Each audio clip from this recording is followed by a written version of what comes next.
And but it's been incredible.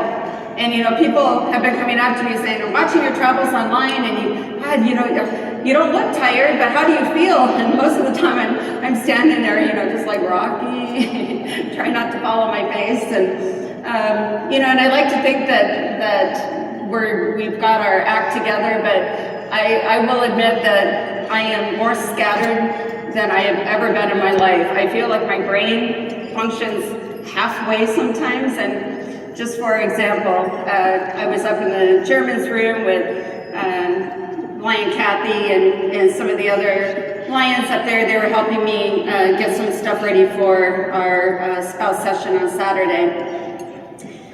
And I was waiting. The hotel had actually kind of put us in the wrong room, and I knew I had to get back down there and unpack everything, or repack everything, and then get to the new room and unpack everything. So I was watching my phone, and Brian told me, "Just watch your phone, because we got to get a hold of you as soon as this is going to happen like that." So I'm watching my phone. I'm kind of listening to some conversation at the table. So then I picked up my phone to check, and I'm looking through, and I'm like, I just have this puzzled look on my face. I'm like, I don't know who this is. And Kathy said, "What's wrong, Lori?" And I said, "This woman, I mean, I get a lot of messages from people now, more than ever, but I have no idea who this woman is." And she said, "Well, what's she saying?" It's like, "I love you, Mama. Thank you so much for everything." It's like, I have no idea who she is. I have absolutely no clue. And Kathy said, "Well, what's her name?" And I said the name. I won't blast her out here, but I said the name, and Lion Susan turned around. She goes, "Well, that's my daughter." And I looked down and I said, "Well, this is your phone." I was sitting there scrolling through someone else's phone, not even the same size as my phone. I had no clue. But we have really, truly enjoyed this journey. And part of what I'm going to talk to you about tonight is Lions in Motion. And this is something that kind of started during the pandemic. And, when I think back to 2020, March of 2020, we were at the amazing event, Lions Day, with the UN in New York. We were packed with a bunch of bags. We were packed for about 2.5 months. And headquarters called us the last day, and they said, "Just go home. Go home. We'll call you in a week. We'll get you back out in about a week." So we went home, and as you know, a week turned into a month, and a month turned into 3 months, 3 months turned into 6 months, and so on and so on. The pandemic for me, like she said, my career as a gym owner and a personal trainer and instructor, that came to an abrupt halt, as did our travel with Lions. I found myself at home. The doors of my gym were closed, and our travel was held in place. So like the rest of the Lions of the world, we had to figure out what we were going to be doing differently. We know that when something like that happens, we can't simply stop serving, right? The UN that year, shortly after that, came out with this statistic saying that there was going to be a 40% increase in people that need assistance, and that was just pandemic-driven alone. And when I look back now, I personally think that's probably a low estimate now, because we've seen the after effects of the pandemic we've had everywhere we have traveled. This is nothing unique to North America. Everywhere we have traveled, they're seeing higher gas prices, higher food prices, inflation. And we have a lot of people that are hurting. We have a lot of people needing assistance that never ever thought they would be in that position. So, as I was home one day, I was kind of scrolling through some of the virtual events that were going on, and I came across one of our amazing virtual clubs in the States called the Ohio County Virtual Lions Club. This is an amazing club. Is anyone here from there? I love this club. They really helped me. They truly did help me, because I was just going nuts. I was used to teaching classes, used to training people. I'm just at home, and I have a gym at home, but it's just not the same thing when you're working out alone. So the Ohio County Virtual Club, they have all these fundraisers and events online. And they decided they were going to put together this 5K run, one for each of our avenues of service. And I thought, this is great. I can run these races. They had them at $25 a piece, or all 5 for $100. So I signed up for all 5, I had my treadmill at home. I was ready to run these races. Ran one for hunger, one for diabetes, one for vision, one for environmental causes, and one for childhood cancer. And then, as you can see in the picture, about a month later, I got these pretty medals in the mail. It was awesome. It was just such an easy thing to do. They had a link on their Facebook page. That's where I saw it. I clicked on the link. It took me to their website. I could easily make an online payment, and I could enter all my information. I could put in my times, and it was just fun. It was just really fun to do. It just gave me something to do. So then I started thinking, what a great way, what an easy way to be raising money for our foundation.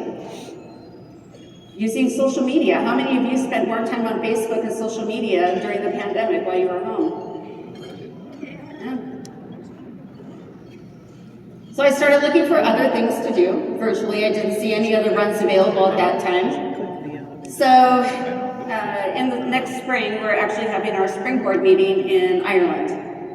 And if you remember, in December of 2020, Croatia suffered a pretty bad earthquake. And this picture was floating around some of our lion pages, some of our European lions, and they were fundraising. This was a school that was destroyed in the earthquake. So they were trying to raise money to rebuild the school. So I thought, all right, let me check this. I had an app on my phone called the Conqueror app. It lets you set up different runs around the world. And I decided to run the Ring of Kerry, which was 124.3 miles.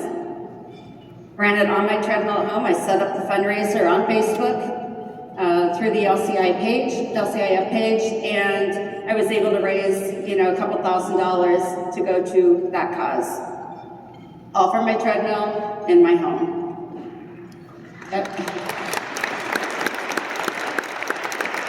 In 2019, we spent quite a bit of time with past director Phil Nathan from England, and we spent time in Bosnia and Herzegovina and Serbia as well. And some of the places we visited just really touched our hearts. That's one of the best parts about our job, is that we get to travel, meet lions, and we get to see the amazing projects that you have going on. And so one of the schools that we visited in Sarajevo, it was a school for autistic kids, and they were also very low-income families. And these kids, special needs aside, they have a lot of obstacles coming from the home.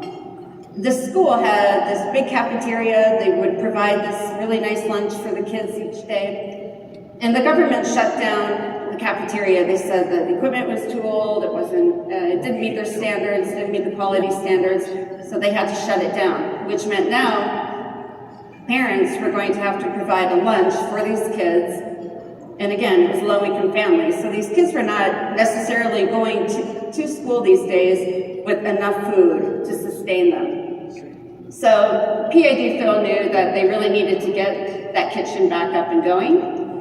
So he and the Lions in England, they started fundraising to replace all of the equipment. I mean, this was not just a couple pieces. This was completely gutting out the kitchen and replacing everything. No small task. So they had also looked at a women's clinic in Tuzla. And it was a women's health clinic that was in need of exam tables, newer equipment. So I decided to run the distance between the two cities, which was 125 kilometers. And I know the Lions of Ireland, again, this was all done on my Facebook page. Lions of Ireland donated over $2,000 to that, I think. With this run alone, it was a little over $5,000. Again, Facebook, my treadmill at home, never left my house.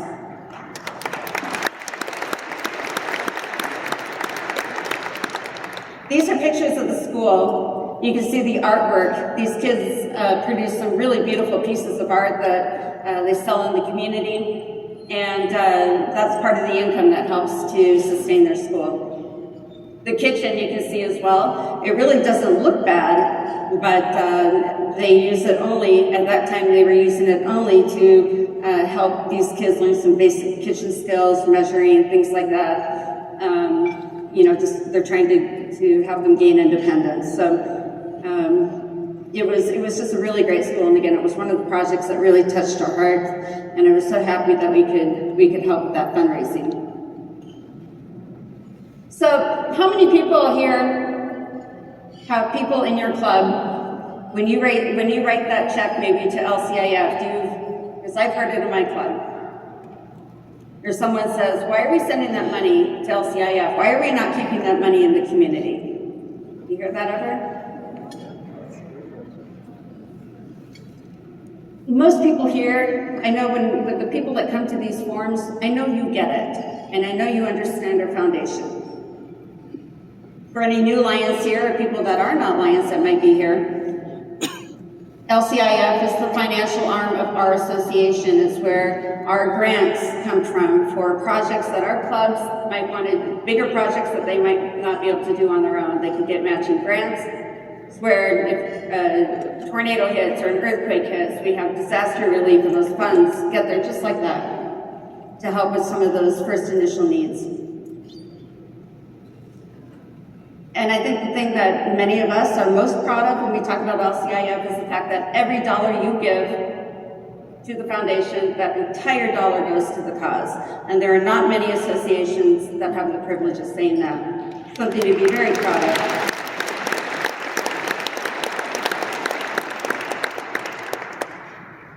And I think one of the best things that we can do as Lions, when we're talking about the foundation and the work, where that money goes, is to share these stories. Not just say, well, it goes to disaster relief, or it goes to, projects for the environment, or childhood cancer, whatever. We need to share the stories. We need to share the stories of our projects that might be your own in your own community or your own clubs, or projects that you have the ability to go visit. I'm going to share some of these with you tonight. Again, in Sarajevo, we visited this women and children's hospital. They were looking at updating their neonatal equipment. This hospital, if I remember correctly, was the only one in that area that had this kind of service for babies. That empty shell of a building was, the war over there wasn't that long ago. And that shell, some of you might remember that incident where it was a women and children's hospital that was bombed, and there were quite a few women and babies that passed away. They kept the shell of that building. They built the new hospital right next to the shell. And they left that up as a reminder of the atrocities of war, and to never ever return to that. If you remember kind of at the beginning of the war in Ukraine, Women and Children's Hospital was bombed. And this was one of the first things I thought of immediately was that shell. It's hard to believe that some of that stuff, that kind of history is repeated. We give money to LCIF because we have feeding programs globally. We attended this one in Nairobi, Kenya. It was an amazing project. They have a Sunday feeding program. We went into the slums area. This was a very, very poor area. And the Lions there work, they have they called it Sunday school, but it was not religious in nature at all. They teach these kids basic pillars of life, like love and kindness, honesty. And it was just such a great thing. I think they had 2 sessions. This was just one of the sessions. We couldn't even fit all the kids in one picture. There were so many there. And I noticed, they made a hot meal for them. So they had a hot meal with some bread, some rice, and beans. And we were also giving them pieces of fruit. We gave them bananas and oranges and some prepackaged biscuits, cookies, things like that, some sweets. And I noticed that the kids were eating what was on the plate, the hot food, but everything else they were putting in what I would call a potato sack, where they were putting it in the pockets of their sweatshirts. And I made a comment to one of the lions. I said, there's so much food here. It's great. You guys give them so much food, they can't even eat it all. And she said, no. She said, it's not that they can't eat it, but these kids take that home to their families. Anything that was packaged or had a peel on it of some sort, they would take home to their siblings who might be too old for this program, or their parents, relatives that they had at home. And it's heartbreaking to think that these kids have virtually nothing, but they're so quick to share. In India, there are parts of the world, India is not alone in this, there are parts of the world where things that we here in North America take for granted, for women, just the availability to purchase feminine hygiene products. There are parts of the world where they are not easily accessible and they are not affordable. So the Lions of India heeded my call on this with the New Voices program. And I said, if we're having all these symposiums around the world and having all these women engage in these new voices, why are we not donating? Let's donate some products, some feminine hygiene products, and bring them to these symposiums and then put them out in the community. And this club answered my call on this. They not only set up in this park, they set up an educational seminar, because a lot of these women and girls had never been educated on even how to use the products. They also put dispensers out throughout the community. So I think the cost of them was about 5 cents a napkin, so they made them affordable and they made them accessible. The best part about this is that they also, when they had you can see the white tables there, they set up the educational system for them. The biggest thing is just keeping these girls and these women in school and work, because they're missing so much of that. They miss sometimes a full week each month, and that adds up in a year. It's hard to keep up in school. Women sometimes can't keep their jobs.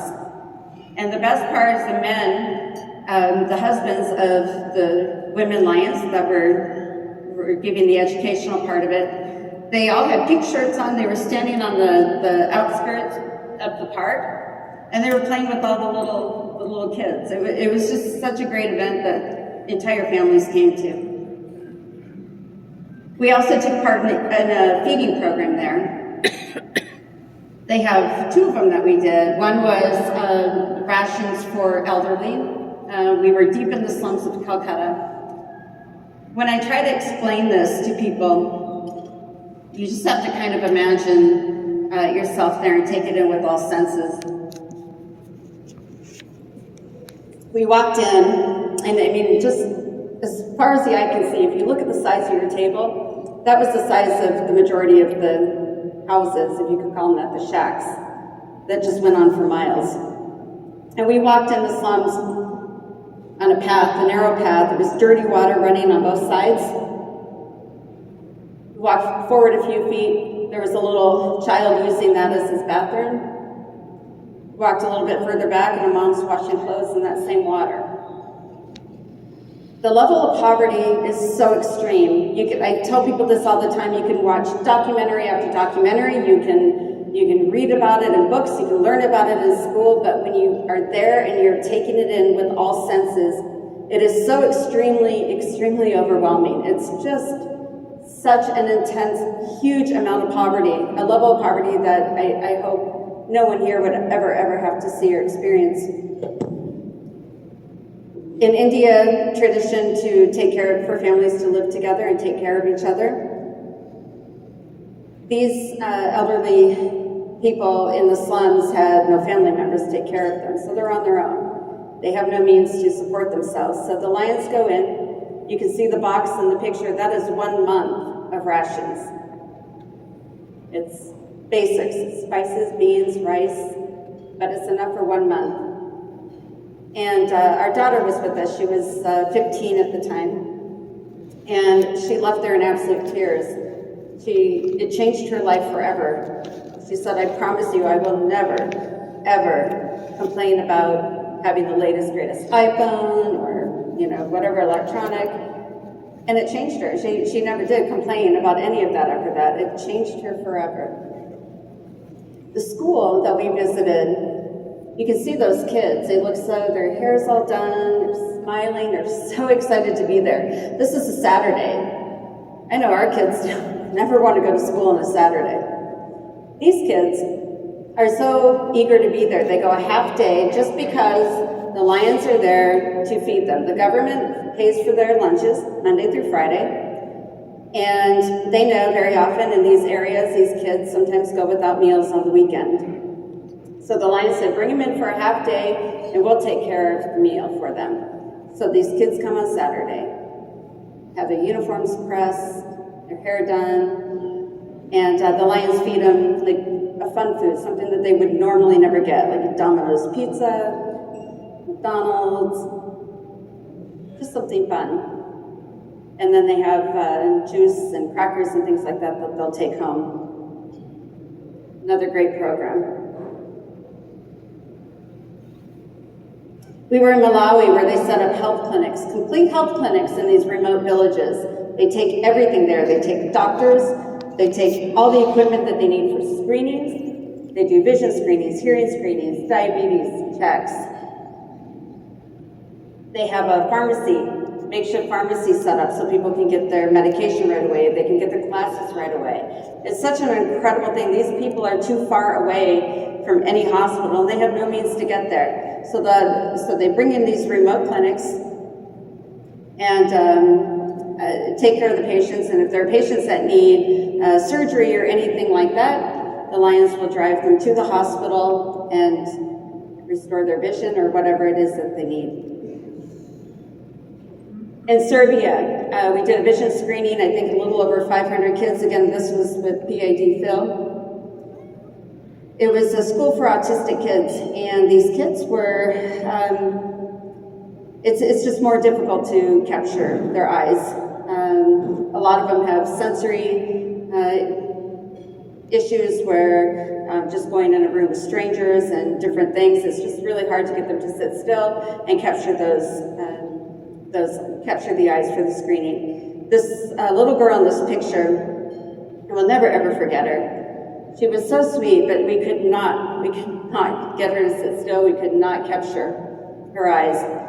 And we had a line of kids going outside and was like, I don't know if you want to get back in line and we can try again later. But the little girl was getting a little agitated. She didn't want to be in there.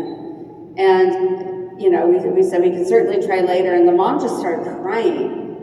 And I think she knew if we weren't able to do this, if we weren't able to capture her eyes and get the screening done, that her daughter might not have this opportunity again. And thankfully, we tried again. I think we had her sit on her mom's lap. We were able to capture her and get that referral for her. In Finland, we were in Finland last December. They are working, as you know, with LCIF. We have the funds set aside for refugees and displaced persons. The Lions in Helsinki are working with a clinic there, a community center, I guess, and they have brought in kids that came from Afghanistan